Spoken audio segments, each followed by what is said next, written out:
Still at it, huh? I don't know what you're hoping to accomplish by playing with those strings. That lute is beyond repair. At least until I can get you out of here. If you truly must keep sulking, would you be so kind as to go do it somewhere else? These calculations are driving me up the wall and all, and that certainly isn't helping.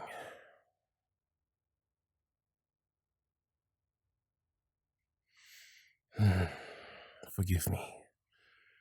I've been up all night, and I just know there's a connection between the mineral deposits in this mountain and the affliction that's befallen the village. I just need more data. Data that, unfortunately, I can't seem to find, no matter how hard I try. Besides, to be honest, it brings me no pleasure to see you in such a state. What am I talking about? Oh, come now. You look like some sort of lich whose phylactery's just been crushed under a pile of rocks. I understand your instrument is vital to you bards, but seriously, there's hardly a need to brood so, considering you still have your voice. Yes, your voice. I heard you last night. You were singing.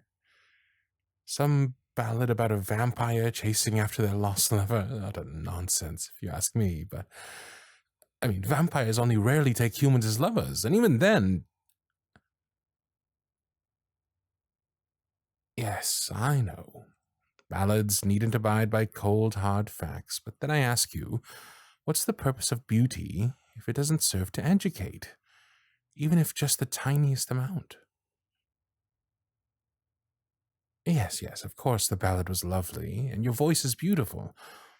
Still, I can't stand inaccuracy, no matter how poetic it might be.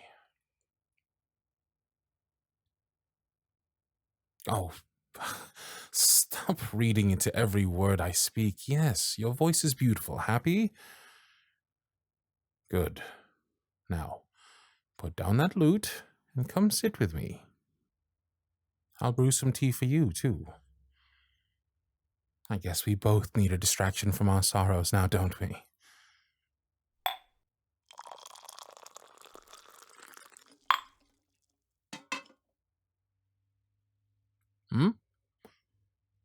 If I don't like ballads, what do I like? I suppose I can appreciate the occasional epic poem, so long as it is historically accurate, of course. I like stories, don't get me wrong, and I understand the need for poetic license. I just don't like exaggerations. I consider myself to be a fairly honest person, and I expect honesty in return, even in something as frivolous as a ballad. After all, stories connect us to our past and help us shape our future. It's through stories that we feel inspired to be the best we can possibly be, or at least to be as honest as possible with ourselves. How can we become better people?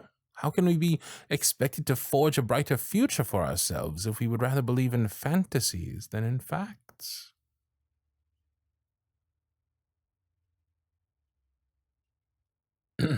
Forgive me. I forgot myself for a moment. Tell you a story.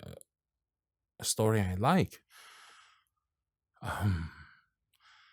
Shouldn't I be the one asking that of you? You're the bard here, not me. I'm afraid you'd be sorely disappointed. Besides, I don't know any stories on the top of my head, and... Oh, fine. Here. Give me your hand. And just trust me.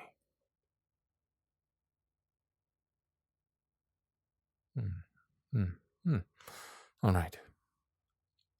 Once upon a time, there was a bard. They were born under the iron aegis of the Crimson Empire, judging by the tattoo on their hand. A four-winged red worm. The kind of tattoo the Crimson Emperor forced on all of his subjects since birth. A magic glyph that, so long as it was active, would reveal the wearer's whereabouts to the Imperial mages. At some point, the bard had been clever enough, or maybe desperate for freedom enough, to have the tattoo magically removed, switching it for a fake one. How can I tell? I'm an alchemist, darling. I can tell this one's fake from the way your skin feels under my thumb when I rub it. Gently, that's it. I wonder, though, how did the bard manage that? Removing the original tattoo mustn't have been easy. Or cheap. Ah, I see. The bard incurred a massive debt with the Thieves' Guild. A debt they had to pay within... what? 3 months? I assume the guild hasn't changed their methods since last I was in the Empire. Ah, 2 months then. My mistake. Failure to do so would result in deadly consequences for the poor bard. Here, lace your fingers with mine. Steady now. There you go. You're safe here. You're safe, my dear bard. That's it. There you go. Breathe. Give me your other hand. Here we are. Keep breathing. Hold on tight. You're safe with me. I promise. Shall I? Ah, as you wish. So, to pay their dues, the bard accepted a bounty on a dragon hidden deep within the bowels of a mountain. They couldn't do it on their own, though, so they had no choice but to join forces with a band of shady characters. A fighter, a rogue, and a warlock, if I'm not mistaken. I saw them fight, my dear bard. I know an eldritch scion when I see one. The village elder, who had posted the bounty, welcomed the party coldly, but the bard didn't care. For they knew the emperor had no authority over the cursed village. For wherever a dragon dwells, no kingly influence holds. Here they would have been safe, at least for a while.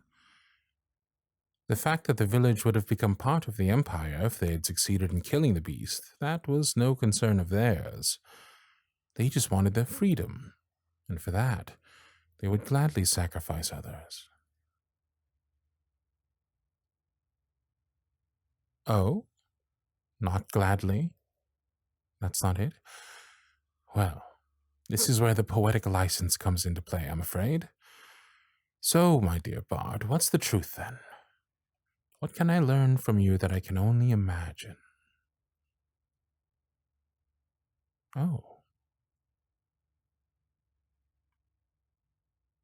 Oh, you wanted to persuade the dragon to lift the curse.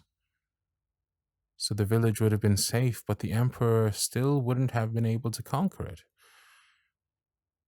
And seize the dragon's hoard, of course. And how, pray tell, did you plan to persuade a dragon? Appeal to his better nature? Oh, oh, my dear, my dear, dear bard. I'd say you still haven't recovered from your concussion, but you've been planning this all along, haven't you? Oh, you dear, you. You are the most optimistic, charming individual I've ever met.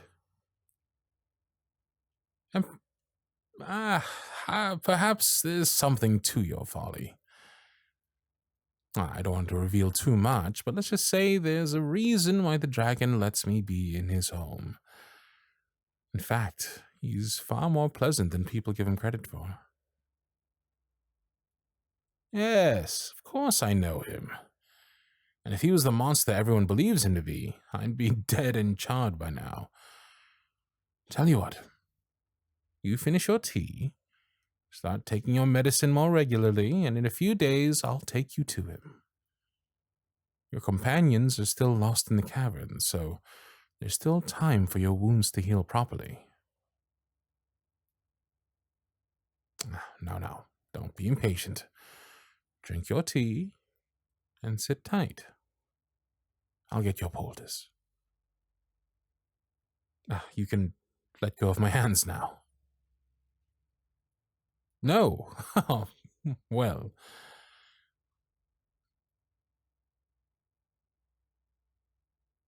Far from me to contradict a bard. I can feel their pulse. Press my fingers into their wrists to feel life pulsate through them. They're not lying. They really, truly wanted to solve this peacefully. They still do. Oh dear. What am I supposed to do? How am I supposed to handle the feeling of their touch, the warmth in their eyes, the curve of their smile, the way their voice echoes through my mind? How am I supposed to keep my promise if my every thought wraps around them? I need to tell them. I need to hold their hand more.